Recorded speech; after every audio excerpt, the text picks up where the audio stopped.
just traveling around, having a good time and, just living life, spending money faster than it was coming in. Which probably didn't really align with your earlier theory of successful people are established. Yeah, exactly. You overnight became this international businessman. And all of us back here were like, have you heard about Imran? He's in Africa, he's doing business, he's traveling all over the world. What happened? I've almost completed my building. I'm almost out of cash. I have like $1,000 in my account and I'm 95% complete with my building. And I fly to Nairobi and I go to the banker and I'm like, hey, we're 95% done. We're ready to sign the leases. Here's all the paperwork.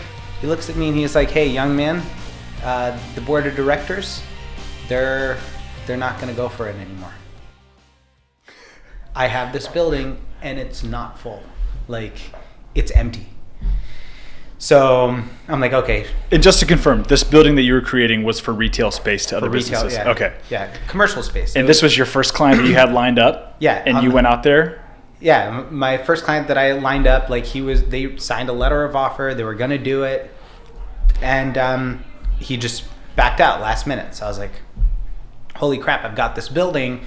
I know it's a great area, but how do I, do this? So I go back to Kisumu. I put my presentations, my pitch decks together. I do my feasibility studies. I'm getting all the research that I can on the little area that I'm in and, all the space and everything. I put it all together.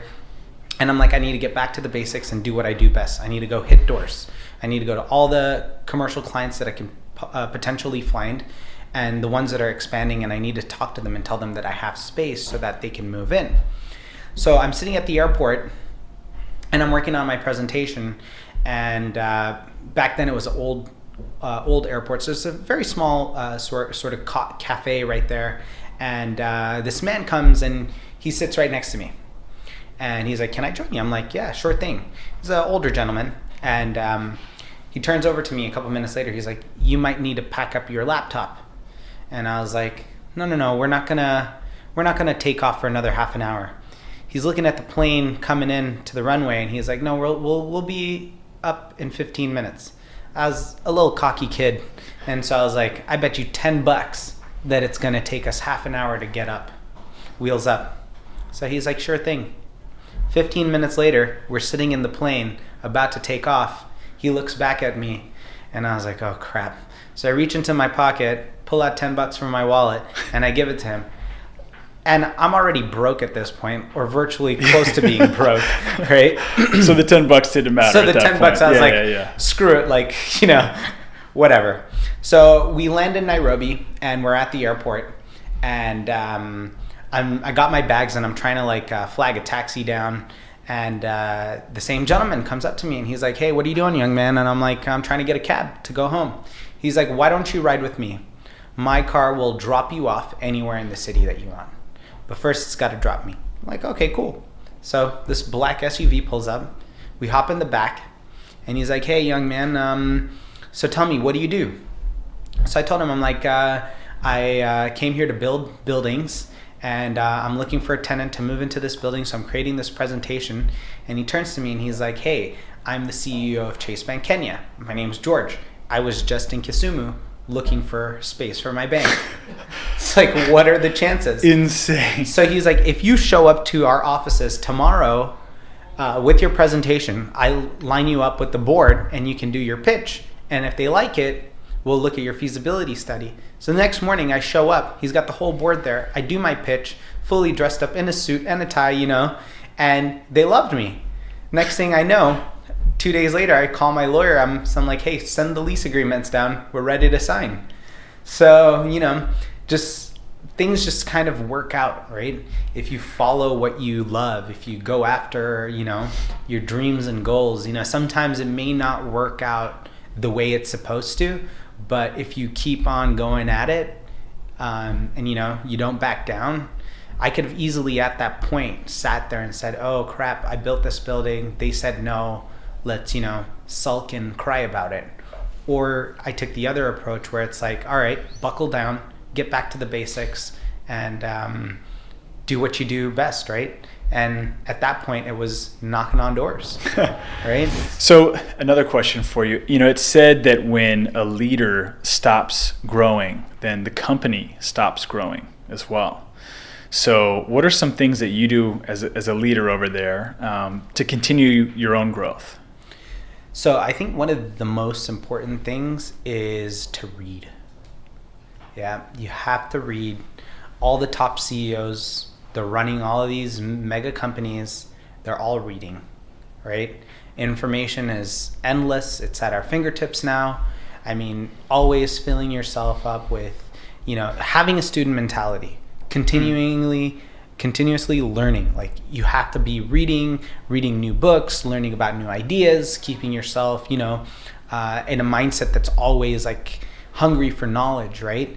And then also being able to transfer that knowledge down, right? So you can't just learn and take all this knowledge and then all the people that are in your organization don't have access to that knowledge. It doesn't help, right? Knowledge is there to be shared. You can have the school of thought where I come to you and I say, hey, Jake, tell me about this and that and the other. And I know you're going to be like, you know what? I'm not going to tell this guy about this stuff because I don't want him to get where I am. So how about any daily habits that you have just to fuel your growth? Yeah, so focusing on your self growth is also very important. So going to the gym, exercising, staying away from all the harmful substances that we like drinking. Yeah, it's okay to have a good time and stuff like that, but you can't do it all the time, right? You're given this one body, you got to treat it well. I don't get another body. I've only got this one. So, just being good to yourself, right? Also meditating. So finding time a couple times a week to try and meditate, give yourself peace away from technology and people and, just focusing on yourself. What are you there for? What is life about? Right? Focusing on meditation and stuff. Those are some things that help me, focus my energy, right? When you are building these properties over there and you've got large teams, I think you said at one point a couple hundred people working on one property. Do you ever have days, or did you ever have days where you woke up and maybe just didn't feel like leading? Yeah, there's definitely those days. There's days you don't even want to wake up and show up to work, but everyone's counting on you to set the right example. And it's just your attitude at the end of the day. If you have a good attitude and you approach things in the right manner, and you're not going to be able to all the time, because I've definitely had my days where it's just been one of those days, and 10 bad things happen in a row, and the 11th person to walk through your door is probably going to get the bitter end of it. But it's also part of how you grow, and using those lessons to become a better individual, right? Treating people with a little bit more respect. And sometimes you may not have it in you, but you have to give everybody that their respect, right? If you want to earn it, you got to give it, right? So those are some of the things. And then working with a lot of people. So a lot of the day laborers, they're not very smart people, but they're super strong guys. And I like to go to the gym. So I used to, take out $20 in ones, and we used to have like a pull-up competition, right? So I used to go crank 15 or 20 pull-ups. And I know those guys could do them all day long. And whoever could do more than 15 pull-ups would get like $2 each. So all the guys used to go. And I would be totally unfair and show up at the end of a work day, when they're exhausted. But these guys are super strong, right? So they were able to do it, and, being able to be part of it. Or like... But were you doing that, sorry to interrupt, but were you doing that in an attempt to keep them motivated and maybe even build rapport? What was the motivation behind... Camaraderie, like just all of it. Or a cement truck comes, you've got 250 bags of cement. They're 50 kg a bag, and what's that in pounds? You can okay, heavy though. Heavy. Yeah, it's a heavy bag, and just running up there and putting one of those on my back and throwing it in the store and just telling the guys, hey, I could do it faster than you, right? And it's fun. They're like, hey, the boss is also with us at the bottom of the barrel, and he's getting dirty and getting his hands dirty, and it's kind of fun. I enjoy doing that stuff. So for me, it's not like it's not something that I'm like, oh, those guys are day laborers, I can't be talking to them and working with them. On the other hand, I'm like, I love lifting heavy stuff. Let me go do it faster and push them to work harder. So it sounds like you're also employing a sense of empathy. Yeah. Like, would you say that that's vital in leadership? Oh, for sure. Not everybody's perfect. I'm not perfect. It's interesting. Like every step along the way, you learn new things. So I'll actually tell you another story's come to mind. Yeah, hit me. I'd finished building these homes, these apartments, 32 apartments. We're looking at our loan books. We've got $1 million plus in loans, and we're 95% complete, and we've sold like a house. So we've got 32 houses and we've sold one. And the bankers are like, hey, you need to sell your houses. Right?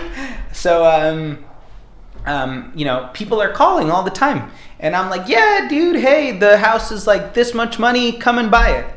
And I'm sitting there at the end of like 2 weeks, and I'm like, the phone's blowing up. I've put all these advertisements everywhere. Why can't I sell the house? So I'm thinking to myself, I'm like, that's so silly. I was like, who's the last guy that sold a house over the phone? It's like, no one. No one's ever sold a house over the phone. I was like, I got to get them over here, right? So, just learning and getting through the steps of figuring out how to do it. And again, like I said, it's like I didn't have to reinvent the wheel, right? I just had to take a playbook and make it work in my environment, right? So, hey, if somebody calls, invite them over. If you were to sit down and have a conversation with someone that was going into a leadership position for the first time, what's one piece of advice that you would give them? Well, there's two. One is to teach, and the other one is to learn. So when you're a leader, you need to be able to impart the knowledge that you have or that you've got until this point onto the people that you work with, and also being able to learn from them. So if you can't learn from those people, then you shouldn't be in that role. So you need to learn from them, and you also need to be able to teach them. So it goes both ways. Yeah. And I think that's one of the biggest things in a leadership role is you got to be able to trade that knowledge back and forth, because it'll only help you get better.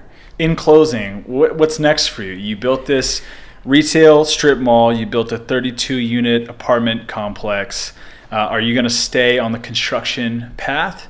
Do you have other dreams?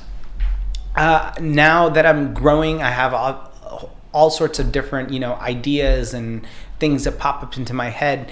And as I've been getting older, I guess the tenacity is not there to just go after every single idea, rather than try to find the ideas that I'm a little bit more passionate about. And maybe they won't make me as much money, but I think my happiness factor will go up even more. Being able to focus in on the things that you enjoy doing. If money is the only thing that you're after, you're probably not going to be very happy. But if you're after a goal that's larger than money, that's more of your passion, then I think that the money will come, and it'll come, a whole lot of it will come, but you have to be very passionate about the idea or the concept that you're working on.